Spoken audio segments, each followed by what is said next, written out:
Hey everyone, it's Mari here, and thanks so much for stopping by my channel today. I have a layout here for you for the JustNick digital cut file shop, and I'm going to be starting out here with the beautiful sweater weather cut file.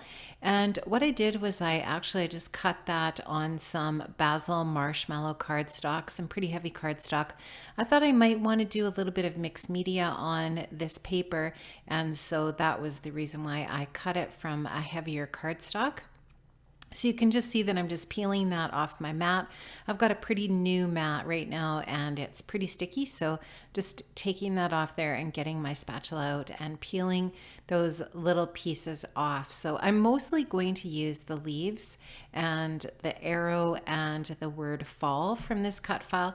Any of the pieces that I don't use, like the feathers or the phrase sweater weather, I'll just set aside for another project. So there you can see the different pieces, and this is the photograph that I'm going to be using, which is a fall photo. And my idea is to create a horizontal layout today, something that's just really, really clean. And I'm going to just let these gorgeous cut files do the work on this layout. And you'll see that that's exactly what happens. So love these cut files. I think this is a really gorgeous collection of images. So I've got a piece of basil smooth cardstock here. This is marshmallow cardstock. And I'm going to just take a bunch of Distress Oxide inks and I'm going to create, like I said, that horizontal line going through the center of my paper. I'm using just some different fall colors like bundled sage, and I'm using some oh gosh, I probably am not going to remember all of the colors here, but I think you can see them on my screen. So I'm using some of the marmalade color, and I'm using some of the crushed olive here and there, and just some really, really pretty fall tones. So now you can see that I've got my photo trimmed down there, and there's that word fall.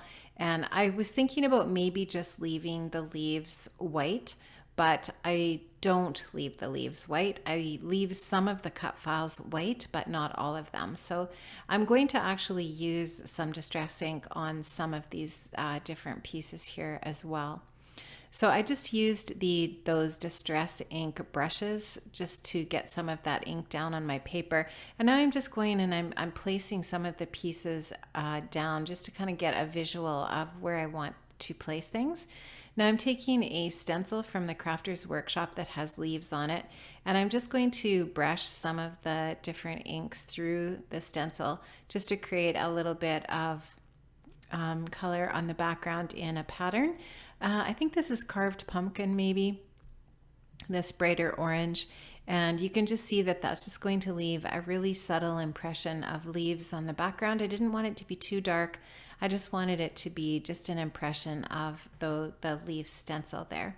So I'm just going in with a little bit more of the ink and just moving those different leaf patterns around in that section through the center horizontally on my layout.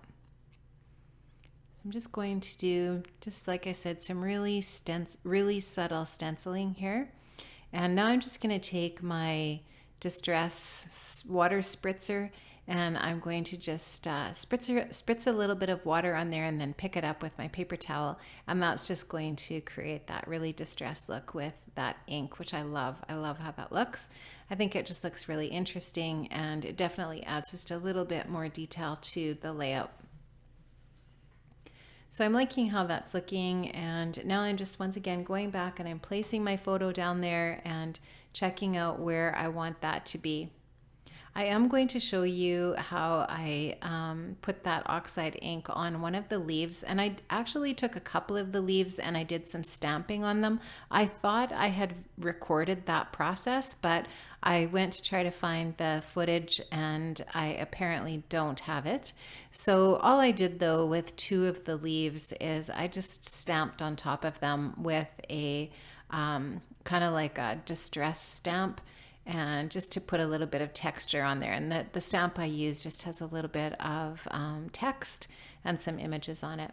So you can just see I'm taking my distress tool and I'm just taking and sponging on some of that color. I'm going to use a little bit of that bundled sage, and maybe I'm also going to use maybe some wild honey or perhaps even some more of that spice marmalade as a color that's just going to kind of make that look more like a little bit of a fall leaf.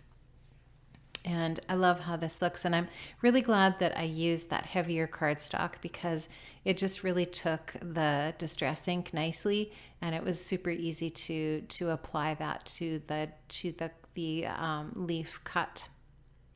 So as I'm going here now, I'm kind of just about ready, I think, to start putting things together as I've got my different mixed media added to the different areas, or my inks added to the different areas. I really love the white on white, and I wasn't disappointed that I left some of these cut files white. I just think it looks really clean and crisp. I love that look. And we're just going to continue here. Now I wanted to put that fall sitting on that arrow just because I felt like it just gave a little bit of a ledge for that title, fall.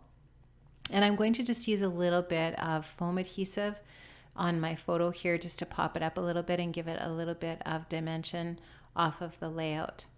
So you can see I just added a little bit of foam tape to the back there.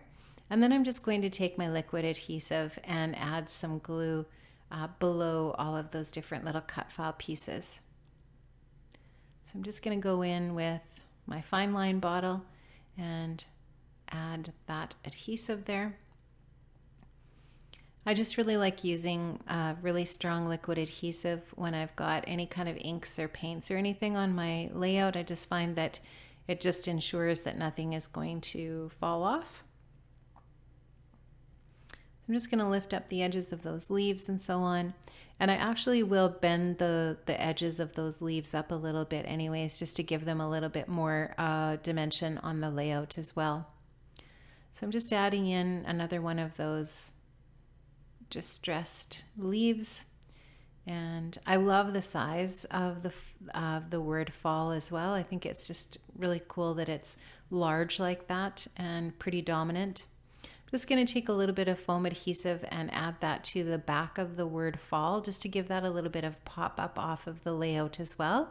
Add a little bit of dimension there also. And just going to give it some lift. And I don't put very much on there. Just, I think I only put 3 or 4 pieces of that foam adhesive on there, just enough just to secure it in a few spots. I'm going to stick that down.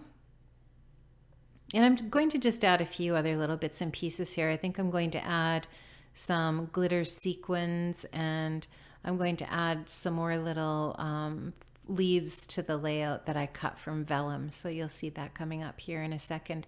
So this photograph that I've used here today is one of Bailey and Brady's engagement photos. Again, it's one that I hadn't used yet. It's a photo of them kind of out in a grassy area. In color, it was really, really pretty, but it had a lot of purples and greens, and the oranges and yellows of fall hadn't started because fall wasn't as early last year as it was this year. And so I decided that I wanted to print this in black and white because I didn't want to use purples and greens. I wanted to use traditional fall colors like oranges and greens and yellows. So that's why I chose to print this in black and white. The photo is printed at 4x3, and of course you can see that I have it in landscape. So there's those little kind of bronzy colored glitter sequins that I'm going to stick down there, and just to add a little bit of sparkle and shine to the layout, a little bit more pizzazz. And what I did was I added, like I said before, I added a few little leaves in vellum that I ran through an embossing folder. And I love putting vellum through an embossing folder because it just gives that vellum so much texture. And you'll see that when I hold the layout up to the camera close, and also you'll see that in the close-up shots. What I did was I just took a little bit of black acrylic paint and I watered it down, and I just put it on this old paintbrush, and I'm just splattering that on there just to give a little bit more of a pop. So you can see that black just comes up off the layout nicely and adds a little bit more detail. Just going to cover my photograph up in a different direction here and get a little bit more of those black splatters in a few other areas here, just to add a little bit more of that black pop of well, it just adds a little bit of contrast, right? So you can see it there. There's those little vellum leaves that I put in there. I'm going to pull one out there so that you can see it up close. And you can see that I've just run it through an embossing folder that kind of has dots on it so that it's really textury, and it's going to add just a little bit of a different dimension to the layout besides all of the other things that are on there. So guys, that's my layout for today. I am going to leave a link for the JustNick shop in the description box below. Make sure you check it out. This is the sweater weather cut file, and it is awesome. I love it. If you haven't subscribed to my channel yet, I'd love to have you as a subscriber. And if you see down below, there's a thumbs up button. If you liked my video, please give me a thumbs up. I'd really appreciate it. Please leave me a comment. I'd love to hear from you. I'm just showing you there where I'm planning to put my journaling on the layout on the left side or right side of the word fall there. Okay, guys, that's about it for me today. Thanks so much for stopping by, and I'll see you another time. Bye-bye.